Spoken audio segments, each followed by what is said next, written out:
ભગતને મારા વતી જય શ્રી કૃષ્ણ કહેજો. કહેશો ને બેન? હા. અને એમને એવું કહેજો કે ભગત જેવા માણસ ગંગાએ પહેલી વાર જોયા છે. એમણે મારું જીવન ધન્ય કર્યું છે. એમની સેવા અને દયાએ મને સ્વર્ગનું સુખ આપ્યું છે. અને એમને એવું કહેજો કે ભજન શીખવાનું તો રહી ગયું, પણ એમણે મને જે હાચા મનથી હરિનું નામ લેતા શીખવાડ્યું છે ને, એ જ હવે મારો સહારો બની રહેશે જીવન જીવવાનો. મારા જીવનના ઉદ્ધારનું કારણ છે ગોરા ભગત. આ બધું તમે એમને કહેશો ને? હા. સારું, ત્યારે હું નીકળું છું. તમે મને જીવ કરતા વધારે હાચવી છે. મોટી બહેન જેવો જ પ્રેમ આપ્યો છે. હવે તમે ચિંતા ન કરો, હું જાઉં છું. હરે કૃષ્ણ. ઊભી રે ગંગા. મેં તને જાકારો દીધો છે, પણ મારું મન એટલું નથી મરી ગયું કે હું તને આવા અંધારામાં જવા દઉં. તું હમણાં અંદર આવીને હોઈ જા. હવારે તને શુરાભા મૂકી જાય. હાલ અંદર હાલ. ના બેન, હું અંદર નહીં આવું. પણ શું કામ? તમે કહો છો તો હું અહીંયા રોકાઈ જાઉં છું, પણ હું અંદર નહીં આવું. પણ તું હોઈશ ક્યાં? હું અહીંયા આંગણામાં હોઈ જઈશ. આંગણામાં? ના ના, આ તો જોખમ ભર્યું છે. અહીંયા ન હોવાય. જોખમ હતું, પણ હવે એ ટળી ગયું છે. સિપાહીઓ અહીંયા મને ગોતવા આવ્યા હતા, પણ હું ન મળી એટલે એ પાછા વયા ગયા. એટલે હવે એ પાછા નહીં આવે. હું અહીંયા માટલા પાછળ હોઈ જાઉં છું, એટલે એ મને ગોતી નહીં શકે. અને તમે હવે ચિંતા કર્યા વગર હોઈ જાઓ. હરે કૃષ્ણ. હાલો. હારું. હરિ તને હાચવે.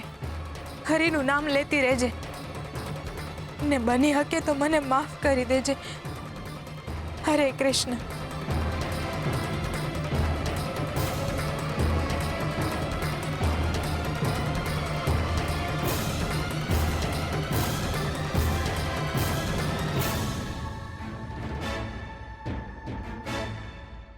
વાહ, આને કહેવાય ભાગ્ય.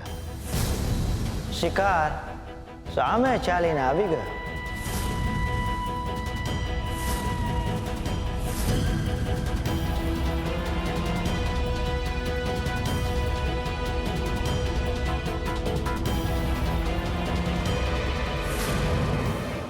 આ તે કેવી મનોવ્યથા છે. માણસા એને પરિવાર વચ્ચે ફસાઈ ગયો છું. આમાંથી હું માર્ગ કાઢું? ભગત,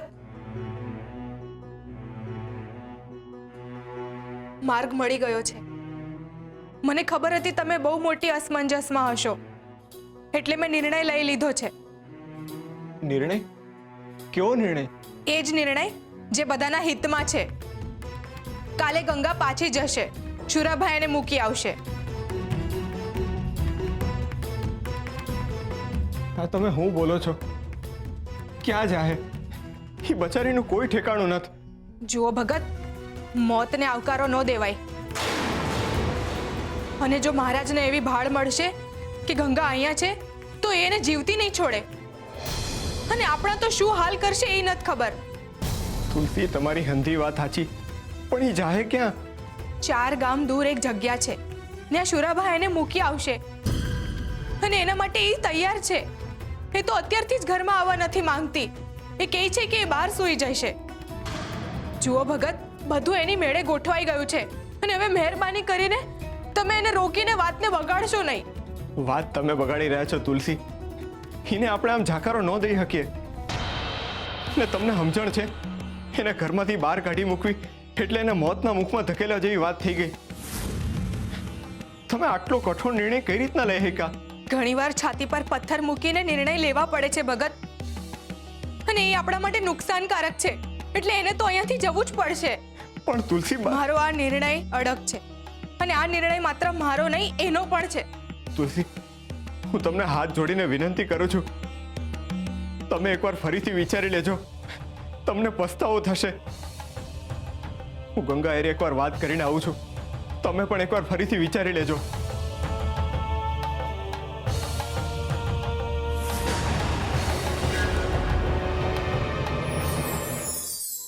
વચન.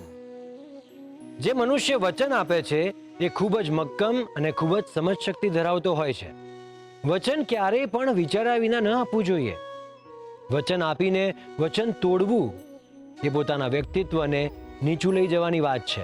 અને એટલે જ ઇતિહાસમાં ઘણા એવા લોકો છે જે પોતાના વચન પાળવાની રીત અને સ્થિરતાને કારણે લોકપ્રિય બન્યા અને મહાન પણ થયા છે. વચનને કોઈ પણ સંજોગોમાં તોડવું એ પોતાના સિદ્ધાંતો સાથે અન્યાય છે. પરંતુ જીવનમાં ક્યારેક એવી પરિસ્થિતિ આવે છે જ્યારે વચન તોડવું અનિવાર્ય બની જાય છે. તો એવી સ્થિતિ ફક્ત એક જ હોઈ શકે અને એ છે પ્રેમ. કારણ કે પ્રેમ એક જ એવી અવસ્થા છે જે સર્વથી પર છે.